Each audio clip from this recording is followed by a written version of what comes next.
Hello, what about you? Good morning. Welcome to PAL Arinsal Andorra. It is round 6 of the UCI Downhill World Cup at the Whoop UCI Mountain Bike World Series, the last race before downhill and cross-country riders get a bit of a mid-season break, a chance to repair bikes and bodies. And even those of us struggling up against it in commentary booths get a couple of weeks off. But before that, we have a big race day on our hands. Look at that. 2,300 meters above sea level. 18 degrees Celsius. Very dry and dusty. We had a massive torrential rainstorm move through this part of the world yesterday, but I mean, if there's any evidence of it, other than that massive reservoir, I haven't seen it. Track bone dry, 11 o'clock Central European time. Junior women will have us off and racing, and then 12:30 Central European for the elites on what is always a big day in the downhill calendar. My name's Rick McLaughlin. Joining me in the booth today, more than a number in my little black book, it's Mark Beaumont. Mark, this is our first glimpse off the track here in PAL Arinsal Andorra, and it's fast from the gate, isn't it?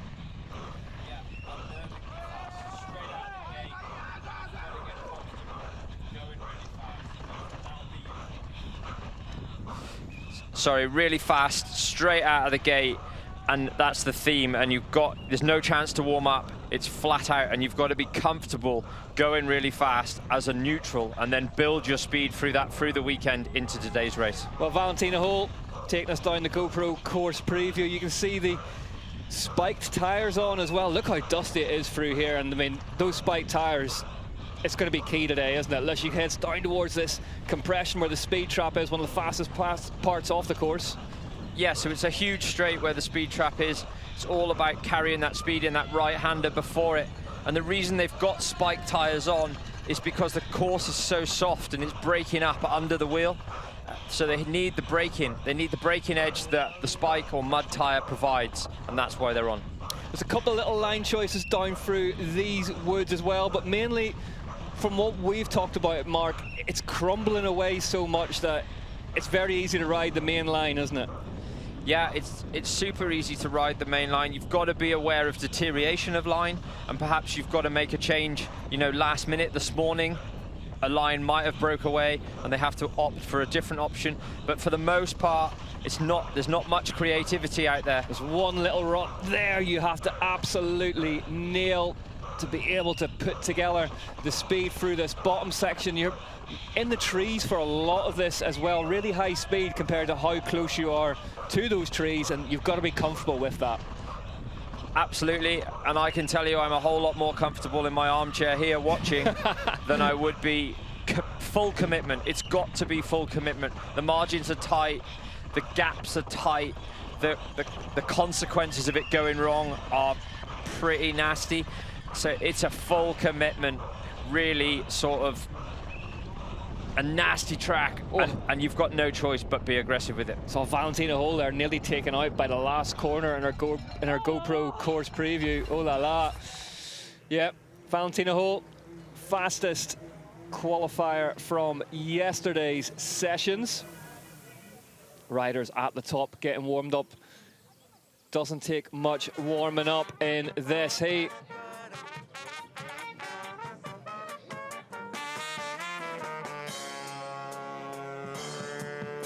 Always a good atmosphere here in PAL Arinsal Andorra. And here's our junior women's start list then. Eva Chaumet-Lagrange will get us underway. Alifa Oscar, though, faster than Valentina Hall in yesterday's qualifying session. No small feat. No, absolutely not. And she's only at junior level. The improvement's gonna continue, right? Absolutely huge. Well, we are off and racing here in PAL Arinsal. Round 6 of the UCI Downhill World Cup is go. And it's Eva Chaumet-Lagrange on course now. Mark, this section of the course, we heard Finn Isles talk about it earlier this week, saying that because you're up to speed, a high speed, very early, some of the fastest corners in the UCI Downhill World Cup Series, it can sometimes be strangely hard to find that killer edge. Well, absolutely. You've got to be comfortable with the speed that you're traveling. And when the speed is so high, you're like, oh, wow, I'm going really fast. And it's almost like a false economy that you don't realize that there's this evolution of another 10% that you can go more. And that's what it's all about. Alongside those big berms up there are deteriorating. The main line is perhaps too rough. You need to sit a foot inside or make your arc of your turn earlier to avoid the heavy bumps. There's a lot going on a relatively simple part of track. Well, a couple of 9th place finishes for the rider on our screen at the minute, Chaumet Lagrange, and look at the dust up there as well.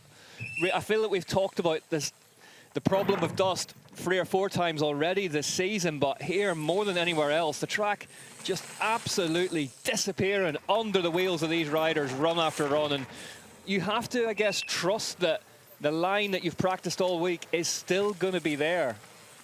Absolutely, and it's not just the line. It might be debris or rocks, or somebody's rode a foot inside, whether that was a mistake or on purpose. But when you come to your line, it's full of all that kitty litter, rubbish, and that can cause you a problem. It's so easy to lose the front on a wayward loose rock. First rider through our speed trap today then, 57 kilometers an hour. We're going to see that grow and grow, but a decent first dab at it from Chaumet Lagrange. That big rock garden, our first look at it, and that exit to it is the most important part. Yeah, you see some riders in practice earlier in the week getting inside and then pre-jumping over the top of that rock. So they tap the wheels on the top, and that settles the bike down, and they don't have the kick of it. So they can make their turn immediately after. Chaumet Lagrange on a Specialized. Really good position on the bike, riding really, really strongly at the minute. Chaumet Lagrange gets a pedal stroke in there. There's the big, that can be tripled, that jump. Yeah, it's a big pull though. Even the men, I see them really giving it a heave to get over that triple. And that little exit there is so key. It puts you onto the off camber in between these two wood sections. And if you get that exit wrong, you can't carry the speed in through here. It's like a little transition across the piste there, I believe.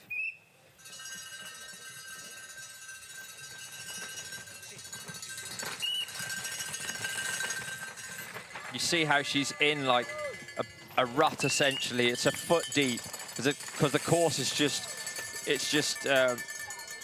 I've lost the word. Just absolutely deteriorating. Just deteriorating and digging it deeper and deeper, and you're stuck in that channel. It's very difficult to be creative and get up and outside of that. Here's this final corner as well. That's crumbling as well. So Eva Chaumet Lagrange stops the clock at a free 28.991. Fastest qualifying time of yesterday in the elite women's was a free 15.1. Alifa Osgaard went faster than that in the juniors, as we get Illy Morrison for Orbea FMD out of the gate. Orbea FMD in the wars last weekend in La Tuile, didn't get an elite level rider through Q into finals for the first time since 2022, that team, and went to Pila the very next day and already set to work, getting ready for today. She's 1.3 seconds back, turning it into 8/10 now at the 4 split for Illy Morrison, but that can be tough as a team, Mark, whenever the whole organization's up against it. Yeah, it definitely can, because they all work together, they all focus for the same goal and try and help each other. Illy Morrison crossed the line then. She pulled a lot of time back there. Young British rider, half a second in the end. Second place. Tate Pruroy up next. The Canadian leaves the start hut. Canadian national champion Pruroy. She's faster by 5 seconds at the third split as well. So this one going very, very well so far. Yeah, she's pulled a huge margin. Green at every split so far. Looking really good.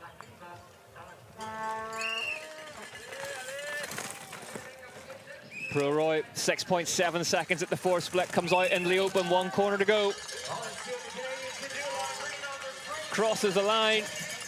and goes faster by 7.2 seconds, a free 21.699. Fastest time yesterday, Alifa Osgaard, a free 14.2. Zoe Fayol leaves the starter hut then. Look at that for a view. Just to the left-hand side of the starter hut, the Spanish border. The right-hand side, excuse me. 1.2 seconds faster at the first split, but a second back now at the third for Fayol.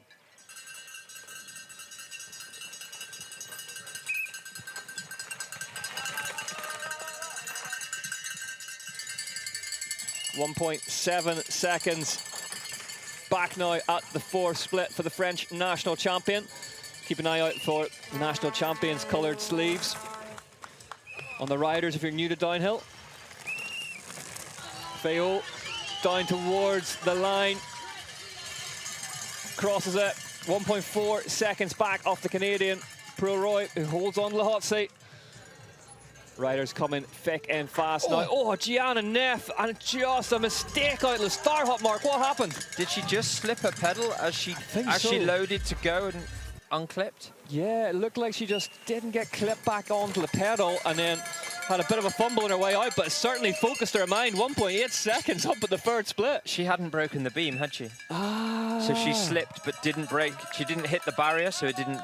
I thought she had. I thought she'd sort of fumbled her way into the pole and it moved it, but she must have broken the actual physical beam. So 3.4 seconds, Gianna Neff, and talk about some mental resilience to put that behind you as well. Yeah, it's a horrible situation to be in because you want to just execute your run. You don't want to be flustered immediately out of the gate, but what a great job. Gianna Neff, maybe riding angry, doesn't realize that she hadn't broken the beam 4 seconds faster. Fair play to her, put that one behind her really, really strongly. Tilly Bodle then, the young Australian from a team that really has made 2026 their own so far. Commensal, Schwalbe, by Lizor, 1.8 seconds fast now. Bodle has missed some races with injury, but is back in action, the Australian. Yeah, she's building a nice run together. Green through first 3 splits. She seems that this bike and this package, this team, seems to be like, it's really good. They all look great on their bikes. Bikes look very stable, neutral, easy to execute your run on. She's green the whole way down here. 9/10 of a second faster at split 4 so far. Tilly Bodle back with a bang here in Pal Arinsal, Andorra. Can she get that Commensal down the line? She's really throwing absolutely everything into that one. Tilly Bodle faster by just under a second. 9/10. Bodle into the hot seat. And that'll feel great as well, coming back from injury as we head back to the top for Lena Frener, the Austrian national champion for Norco Adidas race division.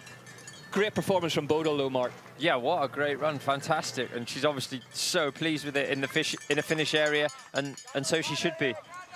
Free to go after Frener. I've seen some clips of Lena Frener riding this week, making little gaps onto nasty rocks, and it makes it look so easy. Got a fantastic style on the bike. Yeah, she's really morphing into, she's very similar in style, I should say, to Gracie Hemstreet, her teammate. Compact on the bike, rides her weight quite far forward. Great to watch, just like Hemstreet. And that's exactly what you need. You need a teammate that you get on with, and one that you can just buzz off and work with each other to become better.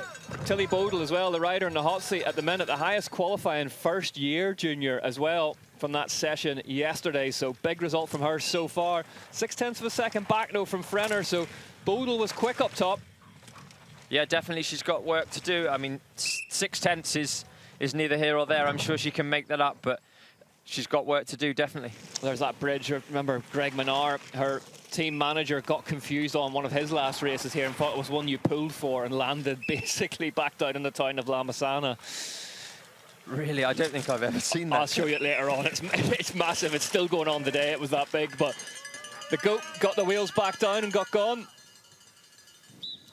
Frener, you can just see how chunky it is out in the open here. And for context, they did so much work up there on the way into this race, the LOC and the local track builders, to get the track as smooth and prepared for this as possible, and something twanging about on the back of that Norco. That gap there, do you see that? Yeah. She just transitions, waits the outside of her foot in that left-hander, and then just pulls up and taps that rock. It's a ballsy move. It's a high consequence move to do.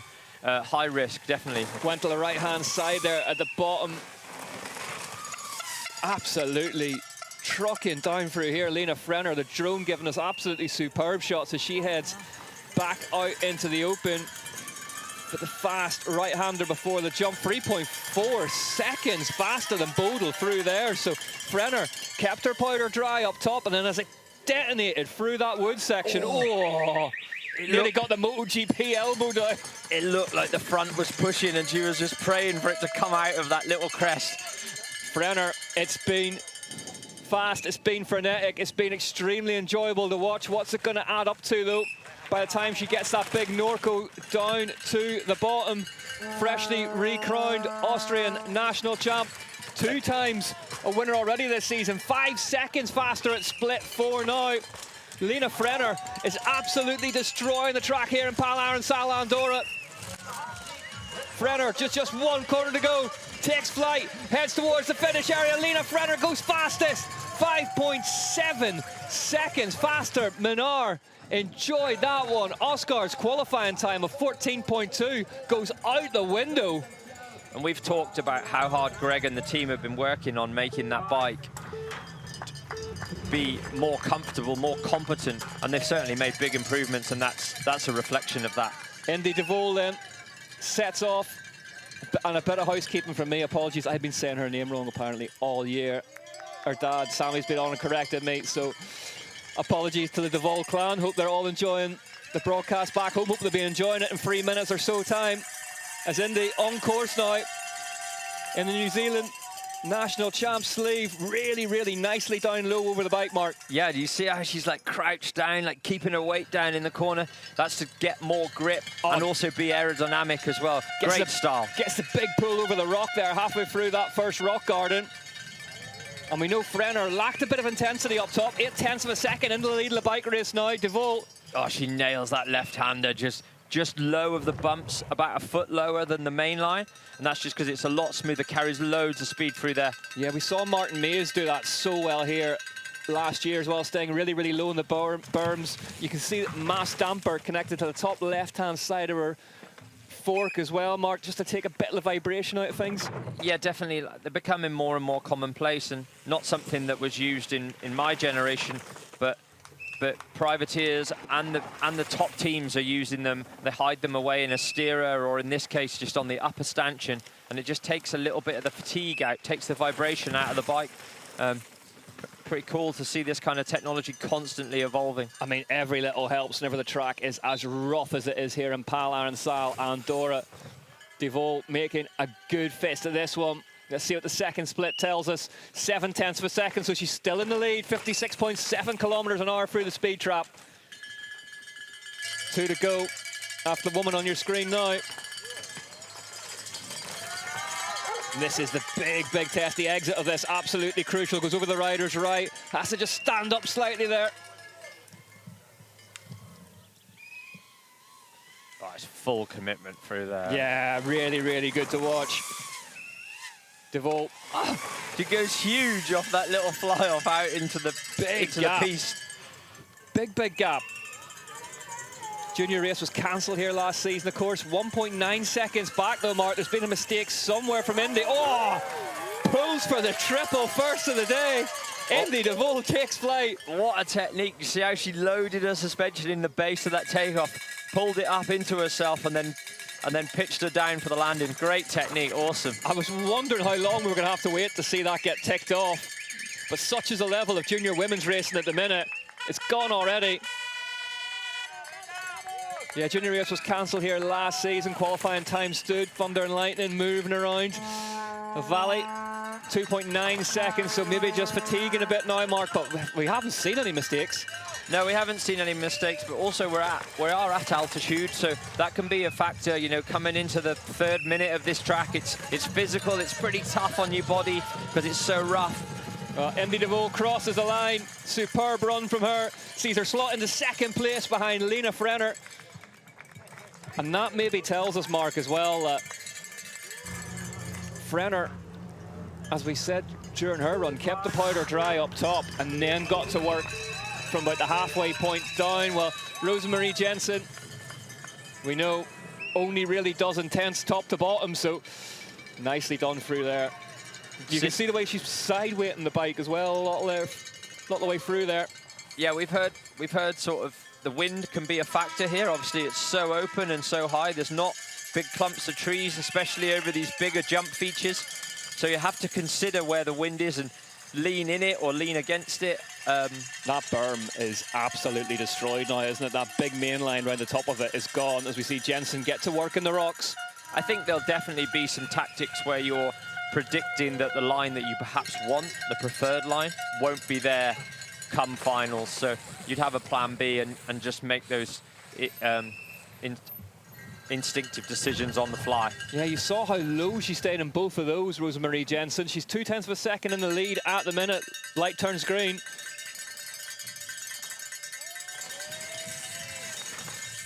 A nice rhythm through these switchbacks. Just nice and smooth, carrying her speed. She looks great. Rounds the right-hander, Rosemarie Jensen. You can see just the top edge of that berm. Absolute moon dust now. We will see some riders really push the limits of stuff as the day goes on in terms of track width. And that's the thing, Mark. Whenever tracks get down to a groove like this, you're trying to make them incrementally wider by even a tire width at times, just to find that little bit more space. Oh, absolutely. Anything that you can open up and make a lesser turn is a bonus to carry more speed. 1.3 seconds faster now, 58 kilometers an hour through the speed trap for Specialized. Rosemarie Jensen, one to go after her. Alifa Osgaard, whose qualifying time has been smashed already by Lena Frener. Will Osgaard know that at the top, do you think? I never wanted to know. Did you not? No. Because I knew what I could do in my head, and then relative to my qualifying or time practice, I didn't need the extra pressure of somebody saying that they put a line in the sand that I hadn't done already. I didn't want it, but some people do, you know.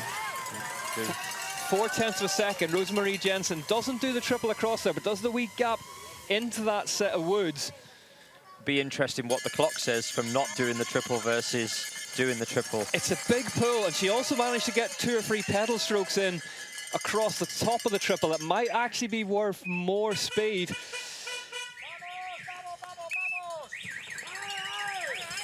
Really, really good shape on the bike, Rosemarie Jensen. Joy to watch. Yeah, she looks good, doesn't she? She's executing a run. She's been really consistent throughout the whole season. Oh, look at that shot through that left. Really, really strong stuff here from Rosemarie Jensen. There's only 100th of a second in it. Junior women's downhill at the minute. You can't take your eyes off it. Rosemarie Jensen down the line and misses out by 0.02 of a second.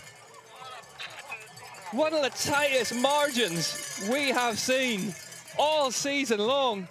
To kick the day off here in Pal Arinsal, Andorra, Rosemarie Jensen. That's absolutely nothing. The width of a tire at most. 0.02. 0.002. She's definitely on the more Finn Isles end of aggression things on that Specialized, isn't she? Really low over the stem and the bars. Yeah, definitely. And it's a really measured run. She didn't look out of shape. There was no real moments that we saw on our screens. Great execution and right there or thereabouts. Here we go, last rider to drop, fastest woman on the mountain yesterday, Alifa Osgaard. And that is in junior and elite categories, but 3:14's not gonna cut it today. Needs to get down below the 3:10 mark, put down by Lena Frener, who sits in the hot seat at the bottom. 3:10.9. She carried great speed in that left, into the double in between the 2 corners. Big impact on landing from Osgaard there. Sucks it up really, really well. Heads down through the first really chopped out rock section now through the trees. Needs to get over the big rock on the way out of here nicely. Nice little pull over there. get into a little backside to just help her maintain momentum. That big canyon working really, really well underneath her. 1.7 seconds faster already. This could be an absolutely stellar time from Åsgård if she can keep this going, but there's a lot of Pal Arinsal in front of her front wheel just yet. Great shot that. You can really see the corner section heading into this really fast. Left, right. It's worth mentioning, Rick, you know, with it being so dry and dusty, like getting offline out of like the burned in line, if you like, it's like riding in sand. It can suck your front wheel and very difficult to bring it back under control, very difficult to brake in that powdery. That little left-hander just further up as well, that could be an absolutely crucial part of this run as well, because it doesn't really help you. There's no camber on it. 2.9 seconds, 58.9 kilometers an hour through the speed trap. Fastest so far for Lena Åsgård. Does she do the little, this is the little gap? Yes, she does. Oh. Perhaps a little bit wayward to rider's right. Gets it done though. Doesn't clip a pedal, no drama there. As she heads down through the trees now, we jump on board. The live drone was really, really far off to her left-hand side there. Manages to correct it now. Lena Åsgård motoring down towards the bottom half of this track in Pal Arinsal, Andorra. Nearly 3 seconds faster. That's dropped now to 2.3 seconds. She's lost a little bit of time to Frener. You see how she commands the bike though, Rick. She drives it into the rut when she wants conviction. She wants to sort of manhandle that line, drive the bike forward. She's so aggressive through the pedals, using her suspension to her benefit. But she was late on that triple, managed to case the landing off of that. Will have cost her some speed from here on down. Fastest sector time so far. Frener was mighty down the bottom here, and as I say, Åsgård did just case that jump. What is it now? 2.181. Still faster for Lena Åsgård. Åsgård wants fastest time of the day here, not just the win. Huge, huge talent. Gets better every time we see her on a race bike. Lena Åsgård just needs to survive this corner. Down towards the finish pole. Åsgård wins in Pal Arinsal, Andorra by 2.8 seconds with a 3:08. Lena Åsgård. That was good, she says. She knows that was good. She's not wrong either, Mark. Third win of the season for her. No, green in every sector. What a fantastic run, and she's just so confident with the bike and the belief that it's gonna give her traction. It's gonna give her what she needs, and that's evident in the run she's just delivered. It's her 7th win from 15 starts. Lena Åsgård, Fabian Burrell's American protege, going faster and faster. Gabe Fox is down there as well. Let's talk about this though. This looked like one of those runs to me where an elite level performance, she just ticked off each section, then did the next section, then did the next section. Yeah. Easier said than done. It's very difficult to get that feeling and that sensation, but she seems so comfortable with delivering under pressure, last rider down, and also the pressure of the championship, and amazing, like perfect. And we should say as well, Åsgård, you just watch her through the rocks here. This little gap. I say little. I think she would have liked to be half a foot to the rider's left there, yeah, ideally. But the speed, she's probably, you know, pushed the speed a little bit on the way in. So you get dragged a little bit wayward. It's easy to do. Obviously, it didn't affect her. Here's the case on landing. So you can just see how to get her feet right again, then had to pull across there. We're wrong foot forward. She's strong enough to take that case in her body, though. It didn't really affect her, did she? She just stood up, took it, back on the pedals straight away. Yeah, you mean, yeah, maybe being slightly romantic when I say it, but you can see shades of Burrell in there. You can see shades of just that technical, no matter what's going on around me, I'm going to keep this bike driving forward and make good on. You can see the weight strapped to the bottom of the down tube there. Yeah, that's another thing that's new that didn't feature in my generation. We were making the bike as light as possible, not putting. It's strange the way it's come, isn't it? Yeah. A lot of teams experimenting with weights on the bike. keep them glued to the deck. Alif Osgaard then wins from Lena Frener and Rosemarie Jensen. 2.8 seconds covering the top three. That's here now from Canyon Downhill Racing's Alif Osgaard. Another win in 2026. Alif Osgaard, your third win of the season. How does it feel? Oh, it feels so good. My speed's been feeling super, super consistent to see, so backing it up feels really good. Really had to try for that one. Still obviously out of breath, but it was a really good run. You were also 6 seconds faster than you were in qualifying yesterday. How did you make up that time? I think it's mindset kind of, because nothing compares to the race mindset. Like, I come into the start gate and I have a totally different thought process than I did quali day, just because I'm having fun all the time, but race is like, this is why I do it, and just making sure that I enjoy the moment was massive. And speaking of the moment, that is now your 7th win in this category, which puts you at the 2nd best in this category behind a name like Valentina Hall. How does that feel?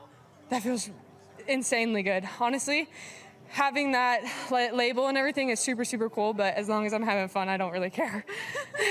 Well, enjoy the celebrations. Congratulations, Letha. Thank you so much. As long as she's enjoying it, she doesn't really care. I get it. Alif Osgaard gets another in Arinsal, Andorra, excuse me.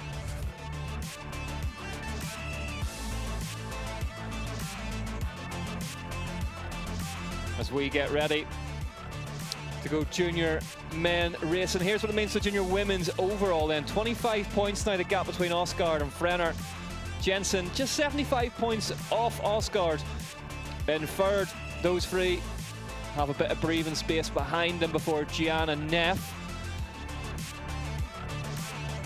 But Lena Frener, Rosemarie Jensen, still right in this title hunt.